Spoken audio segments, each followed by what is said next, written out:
An interesting week 14 of the NFL season where a lot of the big teams were on their bye this week have led to a very interesting power rankings episode. Not a ton of movement this week, but enough movement that's going to make things really interesting getting down to this final home stretch of the season. A great Monday night game between the Bengals and the Cowboys. We'll talk about each game, talk about the results, and talk about my outlook on them going into the rest of this season. We're getting close to the end of the NFL season. It's getting a little bit bittersweet. I think we've got 3 more power rankings episodes after this. And then we got the playoffs coming, which is always an exciting time of the season. But if you guys do enjoy the NFL content, consider hitting that like and subscribe button. We do weekly mock drafts, NFL draft content, and a lot of college football content has been going up this past weekend. My college football playoff previews have been going up. My transfer portal predictions have been going up. We'll be doing position rankings for the draft and a bunch of prospect spotlights coming up in the next few months leading up to the draft. So if that is your type of stuff, consider hitting that notification bell so you never miss out on a video. But let's kick this off with the worst team in the league, and it's going to remain the New York Giants. This is a team that we've talked about for the last, I want to say, 4 or 5 weeks. They've been at the bottom. Another loss where it started off pretty bad. You thought Tommy DeVito was openly tanking in front of our faces. Drew Lock started this game 0 for 8 against the Saints defense that's not particularly good. They lost this game 11-14. They lost on a blocked field goal. The Saints are a team that we moved down despite the win, so don't worry about that. But this Giants team really is under-talented. They have no quarterback. Their run game, I like Tyrone Tracy. I don't know if he is a true number 1 back. Malik Neighbors looked incredible to start the season. The production has really dipped off, and the defense has been an absolute disaster. They don't have a great pass rush. They don't have a great run defense. This is a team that I think is going to end up having a top 3 pick, draft a quarterback, and they're going to end up starting fresh. I don't think there should be any surprise there. They're 2-11.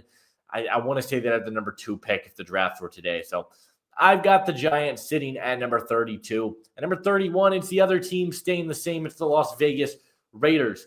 Brock Bowers ties Sam Laporta's record for most receptions by a rookie tight end. And there's 4 weeks left for this Raiders team. I want to say, 4 games left for them. And so he's going to shatter that record. Brock Bowers has been unbelievable. The defense, not horrible against Tampa Bay. I actually thought they made some plays. They were able to create pressure on Mayfield. I thought they played an overall solid game. In the run game, they've really been able to move the football effectively on the ground. But when you're missing that key quarterback, it's a problem. And Aiden O'Connell went down in this game. It looked like a gruesome leg injury. We get the news today that it was just a bone bruise. He should ideally be back next week. You just got to hope that they don't have to play Desmond Ridder, because that would be an absolute nightmare. But I don't think this Raiders team is any good. They don't have this elite roster. They don't have a good quarterback, and I don't think they're very well coached. So I've got the Raiders at number 31. I don't think anyone is going to dispute that the Raiders and Giants are the 2 worst teams in the league. I think there could be some disputes about some of the rest of this. I think there's a clear bottom 10 to 12. You could put really any of the next few teams in any order you want, but I think these 2 are by far the bottom 2. At 30, we have the Jacksonville Jaguars remaining at the number 30 spot. Now, they beat the Titans this weekend in one of the ugliest games of the year. The Titans looked brutal in this one. The Jags also looked terrible. They could not move the ball for most of this game. The lack of weapons really shows on this Jaguars team.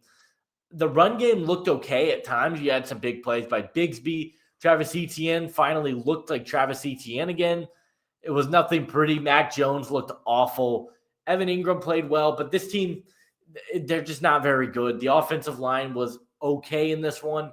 The defense did a decent job at, forcing Levis to make bad decisions, and I thought that was fine. But I don't know how you could leave that game feeling better if you are a Jags fan. Not only did you look horrible, but you won the game, which I think is the worst possible things that could happen if you're the Jags. Because now you went from the projected number 1 overall pick to the projected number 5 overall pick. And there's a big talent drop off from 1 to 5. Travis Hunter is a guy that is the presumed number 1 overall pick for Jacksonville. Now, where do you go? Do you go to Mason Graham? Do you go to Will Johnson? Do you go with an offensive lineman? The whole offseason just got switched for the Jags by winning this game. And I think this was a pretty bad performance anyway. So I got the Jags staying at number 30 because I think they're still the worst team in the AFC outside of Vegas. And New England, I think, is right there. A really poorly coached team that has absolutely no players on the offense that you trust. We talked about it last week. There's a Patriots team that was on a bye, so they didn't really do anything to affect their ranking this week. I usually try and keep that consistent. If you're on a bye, you usually stay the same where you were a week ago. The Patriots didn't look particularly good the last few weeks. The only positive you feel good about is Drake May's development. He looks comfortable. He's playing on time. He's playing within the structure of this offense, and he's able to create out of structure. He's good with his legs. He's got a good arm, and it's been really impressive to see what he's been able to do, especially when you factor in that he's got arguably the worst offensive line and the worst receiving group in all of football. He's been playing really good. I think the defense has shown some improvement. I really like Keon White. You got Christian Barmore back, and Christian Gonzalez might be an all-pro. There's some building blocks here for the Patriots that I definitely think you feel confident in, but they're still the number 29 team. They're poorly coached and have a lot of holes that they're going to need to fix this offseason. At number 28, we've got the Tennessee Titans dropping 2 spots to the number 28 spot. I know some people are going to say, oh, the Jags beat them. They should be ahead. The Titans defense has been one of the top units in all of football this year, and that is going to be the difference maker. I also slightly like the playmakers a little bit better in Tennessee than the other 2 teams, and that's a very low bar. An ugly performance, though, nonetheless. Levis looked good the last few weeks. Can't say that he looked particularly good yesterday against Jacksonville. The offensive line has looked okay. This team is very below average to average at every single position. The defense has played well, and that's something you feel good about and you feel like you can build on if you're a Titans fan. But you've got to figure out, is Levis the guy going into next year? And if he's not, where do you want to fix this roster? Because I think there are a lot of holes on this team that need to be addressed. I've got the Titans sitting at number 28, dropping 2 after what I felt like was a pretty rough loss to a bad Jags team. At number 27, we got the Jets jumping up 1. Now, it's not because I feel better about the Jets. It's more I feel worse about the Titans this week. The Jets, on the other hand, I thought played their best game of the season for the most part. You look at Aaron Rodgers, hits the 300 yards passing total. So shout out to Aaron Rodgers finally getting over that hump. Didn't think we'd be talking about that as a major talking point for this Jets season. I really liked the way Isaiah Davis played. The way they were using him out of the receiving game was actually pretty impressed with what he showed. Devontae Adams had a big one, but the defense continues to let them down in big moments, and they choked late in overtime, and the Dolphins were able to pull away in this one. The Jets are going to jet. They're going to do the same thing. They've got the longest playoff drought in all the major sports right now. It's an absolute disaster if you're a Jets fan. You're 3-10. I have them jumping up 1 just because I feel worse about the Titans. And I thought the offense showed signs of life that we haven't quite seen from this Jets team in the last few weeks. So for that reason, I've got them going up 1, but I don't necessarily feel great about it if I'm the Jets. At number 26, we've got the New Orleans Saints. They drop 1 spot. Another just ugly, ugly performance. And it looks like Derek Carr will be, looks like he'll be going to IR more than likely. The injury did not look particularly good to him.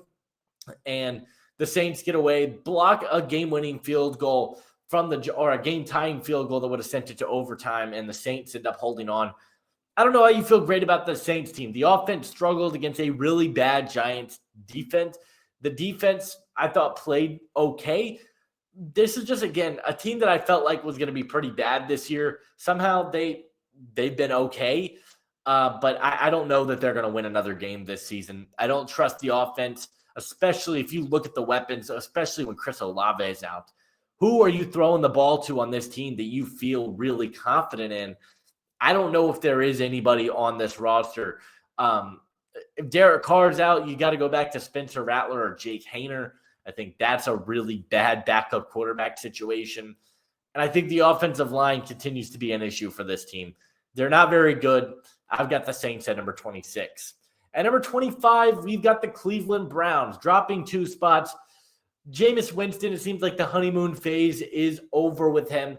The turnovers ended up coming back to bite them, and they looked like they were a completely different team than this team we saw 3 weeks ago. They beat the Steelers on Thursday night. They looked really out of sorts. The defense is fine, but this is not a very good football team, unfortunately. You would have liked to see more from this team, and I think it's a shame because I think if you look at this roster on paper, I think they're incredibly talented, or at least they were coming into the year. They lost Amari Cooper. They lost Darius Smith. They lost some pieces, but this is a team that I think had some really high expectations. They made the playoffs last year with Joe Flacco. You had to think that Deshaun Watson could be at least something. Obviously, he wasn't, and that was the difference maker. If they would have had Jameis at the beginning of the year, do I think this season would look different for Cleveland? Absolutely, I do. But unfortunately, they're sitting at 3-10, lost a really ugly game to the Steelers, and I don't really know what the outlook is for this team. On the bright side, Jerry Jeudy is playing absolutely incredible football. Myles Garrett is having one of the better seasons of his career, so it's not been a complete dud for the Browns, but I think you would like to win some more games. The reason I have them ahead of some of the teams we've mentioned, I just think their defense can show up, and I trust Jameis Winston better than any of the other quarterbacks that's not named Drake May right now. So, yes, Jameis had a bad game. Doesn't really affect my opinion on this team all that much, but I do have him dropping 2 spots. I got the Bears staying at number 24, another team that I think has been an incredible disappointment this year. If you look at the expectations, I think I had them in the wild card round. Caleb Williams was my pick for Offensive Rookie of the Year, and I don't think it's been all bad. I think there's definitely been some learning moments for Caleb over the last couple of weeks. He's definitely shown signs of improvement. He looks more comfortable at times, but first game with Thomas Brown as the OC, and it did not go according to plan. They were outgained by about 300 yards at halftime. This is a Bears team that had 2 yards going into the half. An absolute domination by the Niners, and it was kind of too big of a lead to overcome for the Bears. I like this Bears team. I still think the outlook on them is positive for the rest of the future, but there is some issues. The defense has been fine. They really struggled in this game, though, particularly stopping George Kittle. And the offense, I think you got to look at the run game. The offensive line, particularly the interior, continues to be a big letdown for this team, which is interesting because we looked at this team and thought they had a pretty good offense coming into the year. I don't really know what to make of this Bears team. I got them staying the same. It was an ugly loss, but I still feel about the same I did last week. At number 23, I got the Panthers jumping 4. Yes, they lost, and yes, they're 3-10, and there are teams that we've talked about that have better records. But I mentioned, I think these from number 23 to number 30, kind of interchangeable, I would say. I think a lot of these teams are in that same sort of mix. Not very good. It kind of, can you scrap away some wins? And Carolina has proven to be able to do that over the last couple of weeks. Now, yes, they're 3-10. Look at their last 3 opponents: Kansas City, Tampa Bay, Philadelphia. They have played those teams incredibly close. All 3 of those teams are division leaders and have only lost, I think, a combined. I think Philly and Kansas City have only lost a combined 3 games. They've had a rough schedule, but the positives for Carolina continue to add up for me. Bryce Young has looked incredible. He's been one of the best quarterbacks in the NFL over the last few weeks. And I don't think that's hyperbole or crazy to say. I think he's been absolutely fantastic. He's been accurate with the football. He's making good decisions.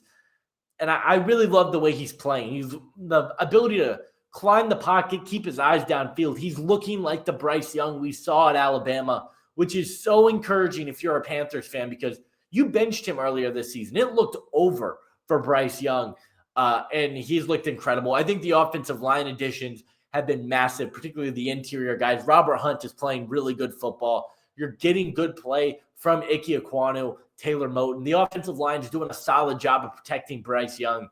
And Chuba Hubbard is running the ball very well. Had 1,000 yards or hit 1,000 yards for the first time in his career. Unfortunately, Jonathan Brooks tears his ACL again, which is just heartbreaking. Prayers out to him. I think if you're looking at Carolina, I still think receiver is a need for this team. I love Xavier Legette coming out of South Carolina. The drops continue to add up for him, and I think he cost the Panthers this game ultimately. I'm still a big believer in what he can become, but definitely something you would have liked to see be a little bit better in that one. On top of that, I think the defense, they've got to improve. I actually thought they played decent defensively, did a pretty good job of stopping the pass. Jalen Hurts had a pretty rough game in this one, but I like the way this Panthers team is playing. Yes, they're 3-10. Yes, they're going to be one of the bottom 5 teams in the league, but this isn't a standings. This is not how this works. It's which teams are playing the best football. And yes, they are able to pull out on top, but none of the teams we've talked about have been winning games recently. Carolina is playing competitive against good opponents, and they're getting really good play from their quarterback. And I've got them jumping up 4 to number 23. At number 22, we've got the Atlanta Falcons remaining the same. I know some Falcons fans last week were a little bit upset that I had them so low. And I said, look, I'm worried about this team. The defense is not playing very well. The offense is not playing very well either. And those sentiments rang true. Once again, just a brutal game. Now, what I will say, this game was closer than the final score would lead you to believe. I think they lost by 3 touchdowns. They were in it for 3.5 quarters, and the Vikings ended up pulling away late. But I don't really know what to really say about this Falcons team, to be completely honest, because Arthur Smith was considered a domestic terrorist by Falcons fans for the way he utilized this offense. Kyle Pitts, back-to-back weeks where he has put up nothing on the stat sheet. Not sure what's going on there. I think, though, the big issue has been Kirk Cousins. Kirk Cousins, over his last 4 games, has 0 touchdowns to 8 interceptions. He cannot throw the ball right now. It looks like balls are just floating in the air. Pause. And he's just not playing very good football right now. This is a guy they paid a ridiculous amount of money to, and he's not looking good. Now, here comes the question. Do you play Michael Penix Jr.? Now, you drafted him with the number 8 overall pick. Everyone and their mom was shocked when this pick was made, and he's just been sitting there.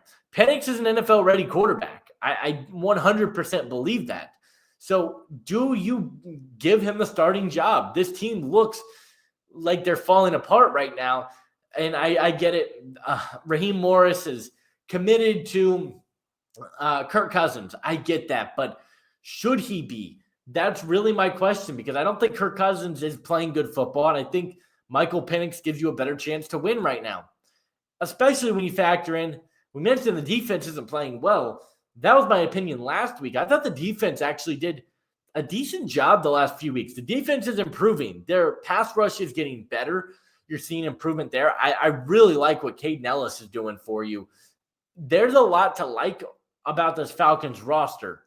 I think the quarterback is holding them back, and that's something that I didn't expect coming into the year, but it is why I said I thought the Falcons might have been one of the more overhyped teams coming into the season. And unfortunately, the worries that I had about this team are starting to ring true. And I don't want to see that, but this team went from looking like they had the division locked up 3 weeks ago to now being down a game in the division. And I don't know if they're going to be able to get back in this divisional race. I've got them staying the same at number 22. At number 21, I've got the Dallas Cowboys dropping 3. Think their playoff hopes ended tonight. And a game that was there for them. They had a chance to beat this Bengals team. I thought CeeDee Lamb played okay. I thought the defense looked pretty good. I liked the pressure that Zimmer was bringing on Burrow. Parsons had some big plays. You force a turnover, which is really rare to do against Joe Burrow. I thought the defense played well. Offensively, they never were able to get into any sort of a rhythm. The passing game never really got it going. Cooper Rush looked completely all over the place. Made multiple just really bad, boneheaded throws in this game that I think ultimately cost them. This Cowboys team is fine. I guess. It's a big disappointment from where you thought they were going to be, but I thought they could have won this game. You went up against a Bengals defense that hasn't looked good in weeks, and they weren't able to really get anything going on the offensive side of the ball, which is a bit of a concern. Going to be interested to see kind of the way this offseason is going to go for Dallas, but either way, got them dropping 3 spots down to number 21. Was pretty disappointed with the game we saw from the boys. At number 20, we've got the Miami Dolphins remaining the same. Look, you went up against a Jets team that is not good, as we talked about, and they went to overtime. I don't really know what this Dolphins team is. That's really what it comes down to. Tua played well in overtime. I think he was 6 of 7, 63 yards, had the game-winning touchdown to Jonnu Smith. Great stuff there, but the slow starts for this team, the inability to play in cold weather, I think the defense is kind of becoming a bit of a concern because we talked about it. Aaron Rodgers has not been very good this season. Aaron Rodgers was getting virtually everything he wanted in this game against this defense, at least for the first 3 quarters, which is a bit of a concern, I think, if you're the Dolphins. You shouldn't have been in a close game with the Jets. You continue to own the Jets, but that shouldn't happen. I don't really think this Dolphins team is that great, but they didn't do anything to justify moving them down. They got a win. They were able to pull that one out, but I definitely don't think they deserve to move up after struggling for most of the game against a Jets team that, again, is not very good. Got them staying at number 20. I think it is what it is for them right now. At number 19, we've got the Arizona Cardinals. Now, the Cardinals, talk about a team that has completely fumbled over the last couple of weeks. You could probably put the Cardinals below Miami. You could swap those two. I wouldn't disagree with you there. Arizona 3 weeks ago were they 6-3 at one point? They might have been 6-3 at one point. They looked really, really good at the beginning of this season. I thought the offense was looking really sharp. I liked what we were seeing from Drew Petzing, the offensive coordinator. The defense was exceeding their expectations, and they have really struggled the last few weeks, and they have dropped down to number 19, 6-7. They're below 500. Kyler Murray has been a big problem for them this year, and that's something that's been a bit of a surprise. Murray, bad interceptions, bad decision-making, and as much as I like Drew Petzing, I like the creativity of this offense, he's probably a year or two away removed from being a legitimate head coaching candidate to me. I don't really get this offense, to be completely honest. I don't know why Marvin Harrison Jr. has not been more of a threat. I've gone on here week in and week out making this claim. Well, why is he not getting the ball more? We're just not seeing him with the football in his hands. This kid makes plays every time he seems to have the ball. They should be force-feeding him the football. Either way, I don't really know what this Cardinals team is. They had a good lead against Minnesota. They choked it away. They never looked good in either game against Seattle. Now they're 2 games behind in that division.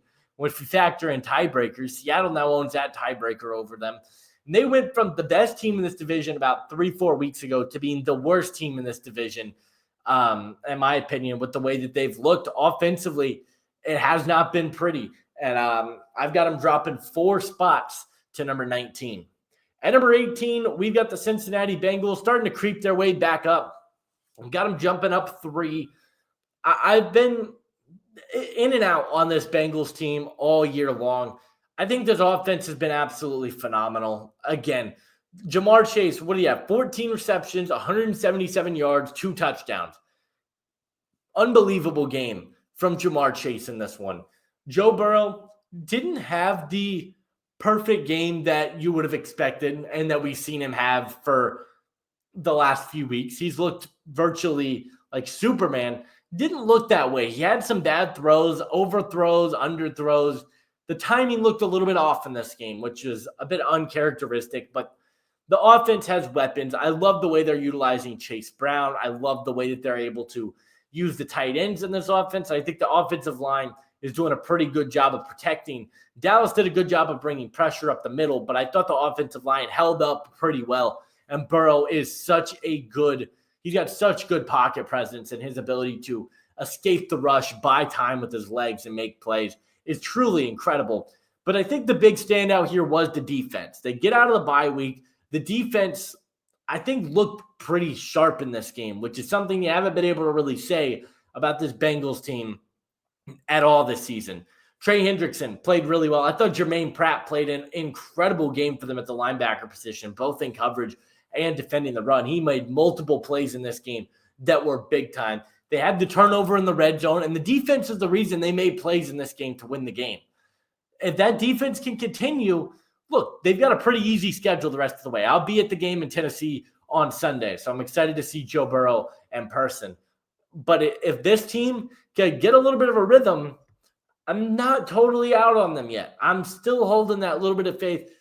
You're obviously assuming Denver and the Chargers start to make a bit of a dip. But I got the Bengals jumping up 3. I like the way the defense played, and we know how dynamic the offense is.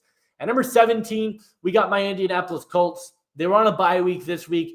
Not much to say about the Colts, but I really like the development of Anthony Richardson and the way he's played the last 3 games. Shane Steichen's done a really nice job of tapping in to the QB run, which is something that for whatever reason earlier on in the year, the Colts were kind of going away from. The last few weeks, they've really been going back into the design quarterback run stuff, and he's been really effective in that area. The bye week couldn't have come at a better time for the Colts. You hope to get Josh Downs back healthy. You hope to get the offensive line healthy. Ryan Kelly's been down. Braden Smith has been down. You missed Bernard Ryman for some time. Let's get this offensive line back and regrouped. And you got to hope Jalen Carlisle comes back. Such a key and important piece in coverage for this team. He's been out. The schedule looks pretty easy the rest of the way for Indianapolis. If you could beat Denver on Sunday, that's the big one. If you beat Denver, you then have the tiebreaker over the Broncos. Things start to look really interesting for the rest of the year. I'm not putting anything on this. I don't expect this Colts team to make the playoffs right now, but I think they're playing good football. I think the offense is starting to catch a rhythm. You got to see this defense improve, particularly the run defense. They play such a soft coverage. They don't want to load the box, and teams are able to run the ball very effectively on them. And then in the case of Drake May and good quarterbacks, if they play drop coverage the way that they do, it hasn't been pretty for this team. The defense has got to be better, but I got them staying the same at number 17. At number 16, we've got the San Francisco 49ers, a team that, look, I want to write the Niners off a week ago. Maybe we were a little bit early on this one because they looked incredible. Yes, they played the Bears. Yes, they're still a few games back in this division, but they played their best game of the season by far, I think. I think that was by far the most dominating performance from the 49ers. Shout out to my guy, Isaac Guriendo. Was my number 5 running back in this class. Thought he should have been a 2nd or 3rd round pick. Guy is absolutely explosive. He has a really big game. And then, of course, he ends up going down in this one. The Niners team, even when they have a good game, it seems like something bad happens to them. So you're hoping he can be good to go. Thought the defense did a really, really good job of shutting down this Bears offense. And they were able to move the ball better than they've been able to all year. George Kittle, massive game. We mentioned Isaac Guriendo. This is the Niners team that we expected to see this season. Again, I don't know if it's a playoff team. I think the NFC playoff picture is starting to really take shape. I think there's one wild card spot, and it's between the Rams, the Commanders, the 49ers, maybe the Falcons and Bucks, and maybe you talk yourselves into, I don't even know other than that, to be completely honest. I think that's it. But the Niners jump up 3. I think they're back at the dead center of the league. Weird game on Sunday night 2 weeks ago against Buffalo, but really dominated performance against the Bills that definitely has them jumping up for me.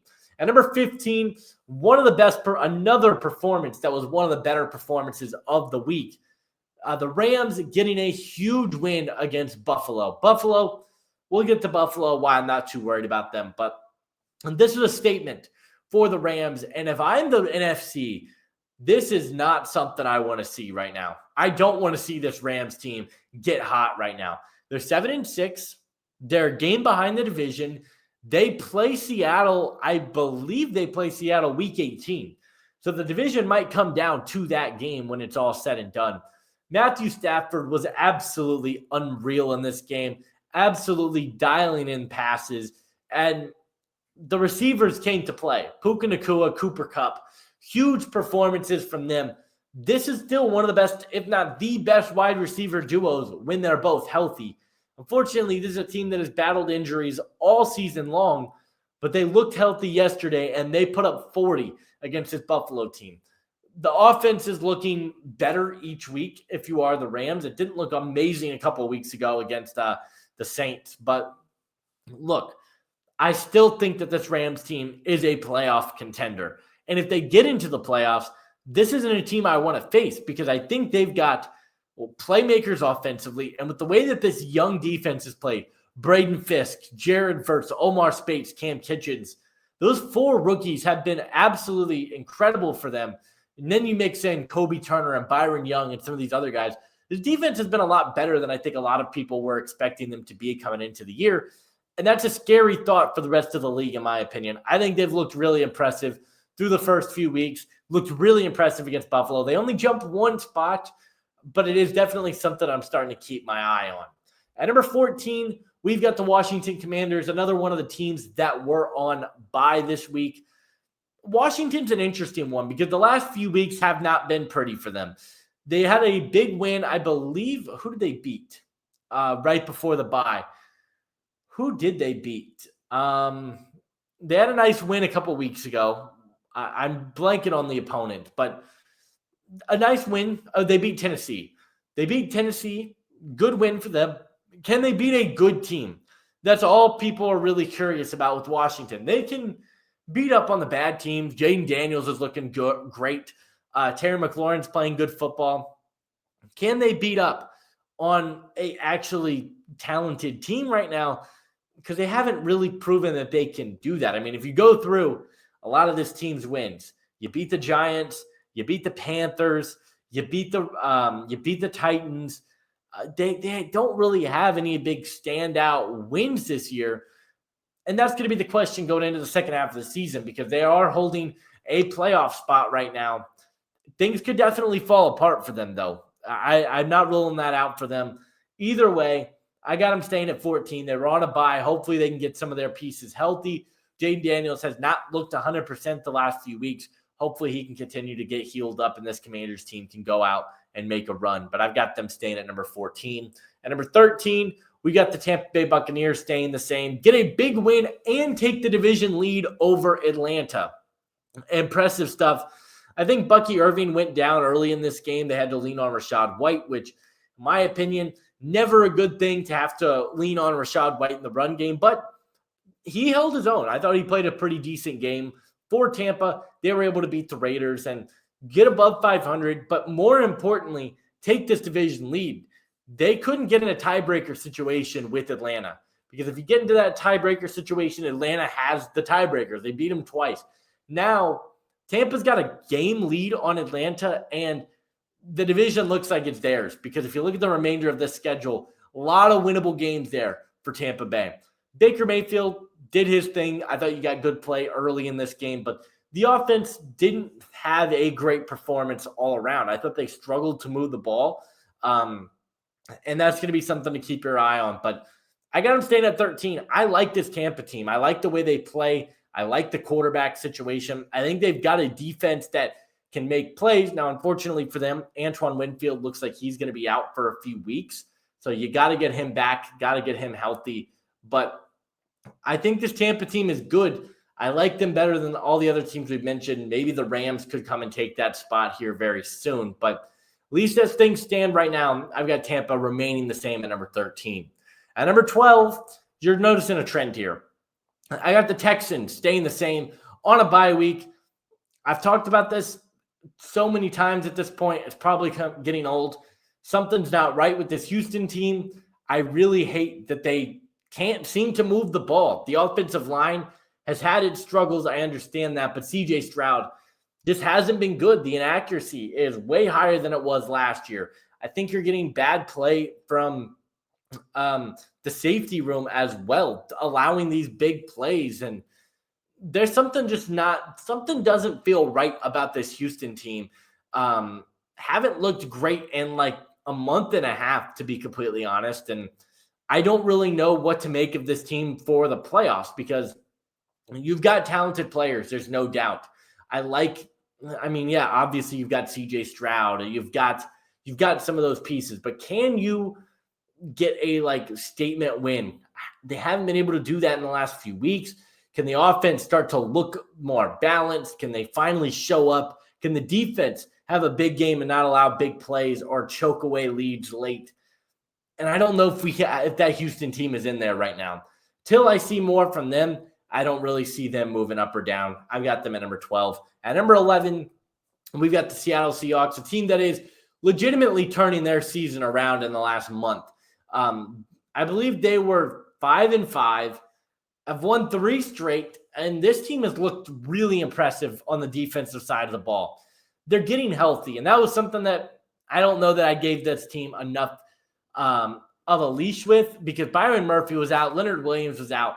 They were missing some key contributors on this defense, and unfortunately for the rest of the league, they're healthy now and they're playing really good. Mike McDonald has these guys dialed in. The secondary is playing good football. I think you're getting really good play from the defensive line. But the most important piece of this team is Ernest Jones. Linebacker is all of a sudden not that big of a need for me if I'm Seattle. They traded for Ernest Jones at the deadline. He's been absolutely phenomenal for this team, making big plays. They're able to use him as a rusher. He has been unbelievable these last few weeks and has been a major difference maker for this Seattle defense. Kenneth Walker goes down in this game, was out. Zach Charbonnet goes for an incredible performance, and it sucks because had him sitting on my bench for weeks in fantasy, decided to cut him this week because I'm like, well, he's not really getting much usage anyways. And of course, this is the week he decides to have a great game. So great job to you, Zach. This Seahawks offense is balanced. I like the way they play. Geno doesn't turn the ball over. I like the Seattle team. I think they're playing really good football. They're 8-5. They've got a game lead over the Rams in the division. It's probably going to come down to that Week 18 matchup, which is going to be absolute cinema. I've got them staying the same at number 11. At number 10, again, staying the same are the Denver Broncos, another team that was on a bye this week. They've been really impressive to me over the last few weeks. The defense is, in my opinion, the second or third best in the league. You could argue that maybe number one is probably the Eagles. Maybe you put the Chiefs in there still. But I think this Broncos defense is up there. Nick Bonito is playing at an all-pro level right now. I don't think he's getting the respect he deserves. He's been incredible. You're getting great play from Zach Allen on the interior of this defensive line.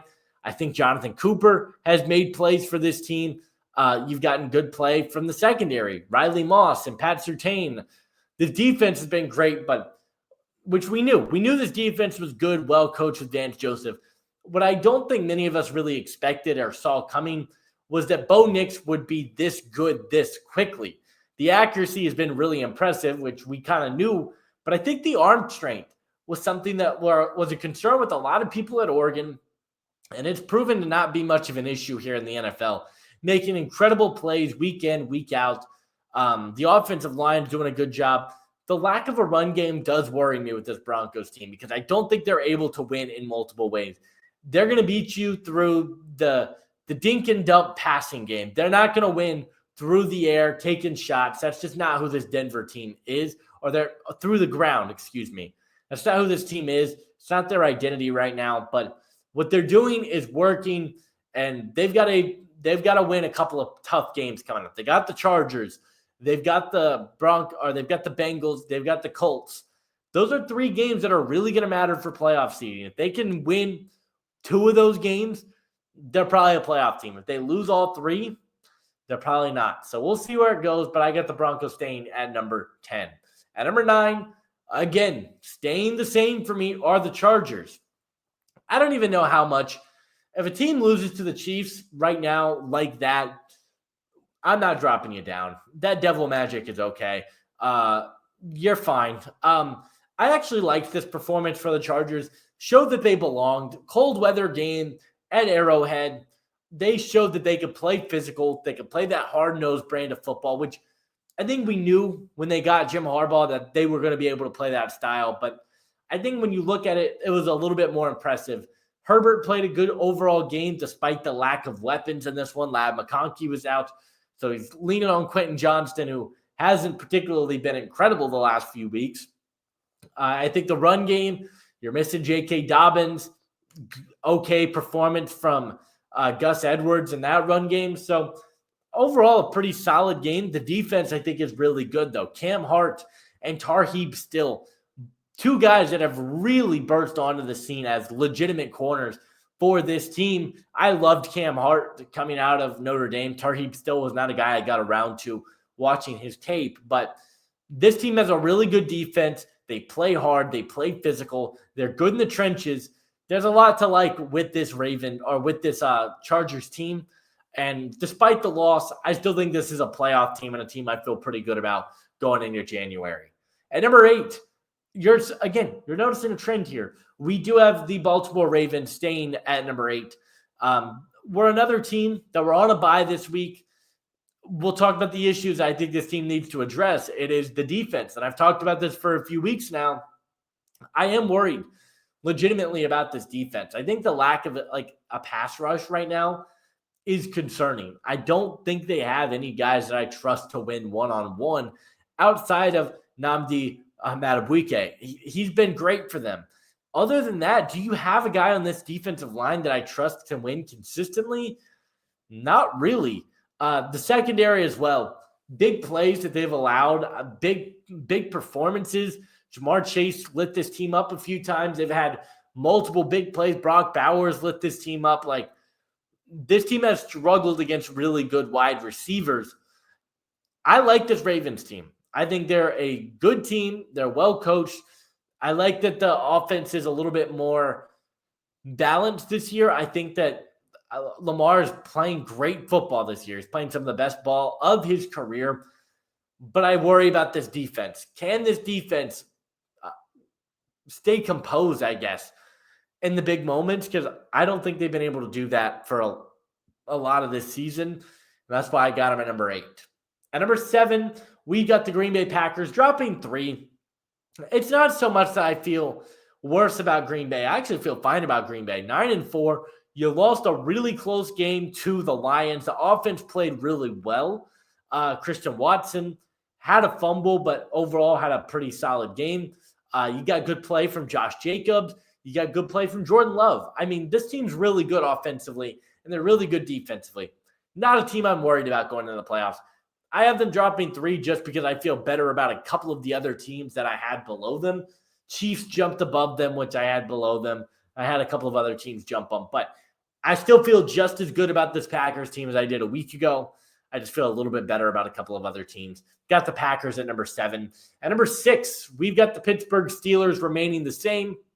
Not a team that I want to move up after beating the Jameis Winston-led Browns, but nonetheless, the Steelers team has been one of the more impressive stories in the NFL this year. We knew how good this defense was.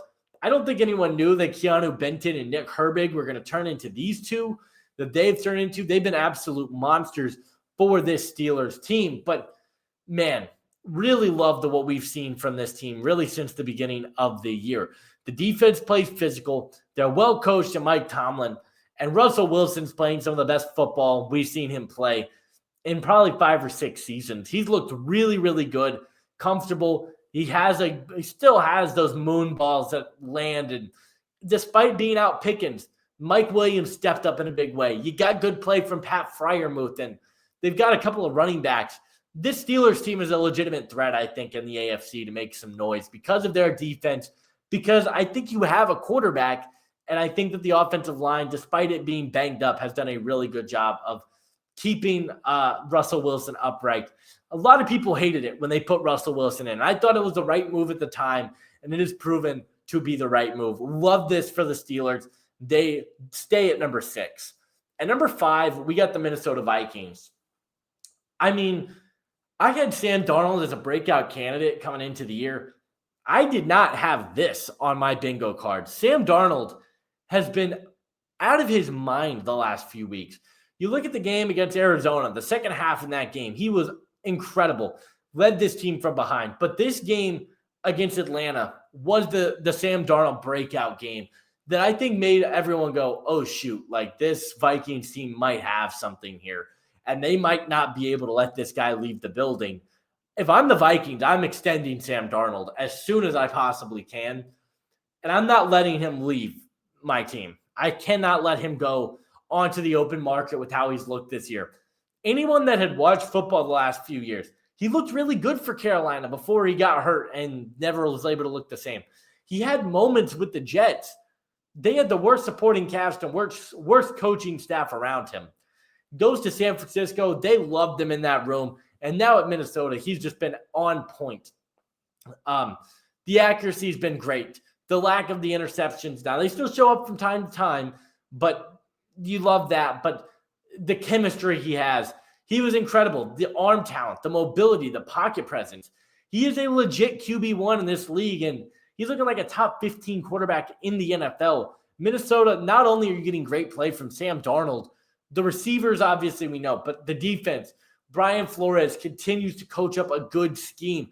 They're forcing turnovers. Andrew Van Ginkel is probably going to be an all-pro this year. He's been everywhere for this Vikings team. I love this squad. They're a team that I think is legitimately a contender, which I think a lot of people have them in the pretenders category. No, I think we need to really start waking up because what Minnesota's doing is really, really impressive. At number 4, we got the Kansas City Chiefs jumping up a spot. You win on a doink field goal. Great. How do you feel good about this? I continue to get back to these same points at the Chiefs. You win games. Mahomes looks great in the fourth quarter and then that final drive. I guess that's why you feel good. But, I mean, I don't know that I feel confident in this team in the playoffs. And I know we do this every year with the Chiefs, but depending on their matchup, I don't know that I'm going to pick them to win their first playoff game. And that's just the way it is. I don't think this roster is as talented as they have been. The offensive line, not as good. The secondary, definitely not as good. And I think that the receivers are a lot worse. Hopkins has a couple of plays maybe here and there, but other than that, I don't think this is a very good offense. I don't think it's a great defense like it has been. And yeah, they're 12-1. I've got them at number 4, but I don't feel great about them. At number 3, I got Buffalo dropping a spot. A game that I really don't feel like is a crazy loss for Buffalo. You allow 40 points. Okay, you don't want to see it, but you have to travel cross-country on the road against the Rams. I'm not mad at it. But the offense, Josh Allen locked up MVP. It's not close. Look at those numbers. 3 passing touchdowns, 3 rushing touchdowns. The first quarterback in NFL history to do that. I mean, he was unbelievable. Khalil Shakir is playing really good football. I believe they were out Keon Coleman and Dalton Kincaid still. You'll get those guys back. Amari Cooper. This is a team that we looked at, and they're like, who's their number 1? And now you're looking at them, it's like they've got a bunch of guys that can contribute with this team and make plays when they need it. The defense, you would like to see them be a little bit better, but I'm not too worried about it. I think that this is a very talented group. The defense is going to make plays. We've seen them make plays all year long. 1 game, 1 loss is not going to change that for me. I've got them at number 3. At number 2, we got the Philadelphia Eagles. They jump up a spot. I think that the run game with Saquon Barkley and just how dominant this defense has been all year long is worth moving them up. Now, there is something to note here. Jalen Hurts did not play a very good game, and there seems to be some weird turmoil in the locker room between him and A.J. Brown. You got to hope that gets cleaned up because you never want that messing with your season. But I got them jumping up a spot. They continue to look incredibly dominant on both sides of the ball. Vic Fangio is doing a really good job of bringing pressure, which has been a big concern with him throughout his NFL tenure. I really like what we're seeing from this Eagles team. They look like a Super Bowl contender, but I can't put them ahead of the Lions yet. I know the Lions are banged up. The defense has had its struggles, but they continue to make plays when they need it. And this offense, I just don't think anyone's outscoring this offense on any given Sunday. They're too creative. They find ways to get everybody open constantly. I think Jared Goff is probably the best quarterback in the NFC right now. I think that this Lions team is the best team in the league, and they stay at number 1 for probably the 6th consecutive week. But that's going to do it for my power rankings this week. Let me know. Do you guys agree? Do you disagree? Not a ton of movement, like I said, but definitely something that has become a tradition and you guys always seem to enjoy. Leave a like on this video, subscribe if you are new, and I'll see you guys in the next one. Adios.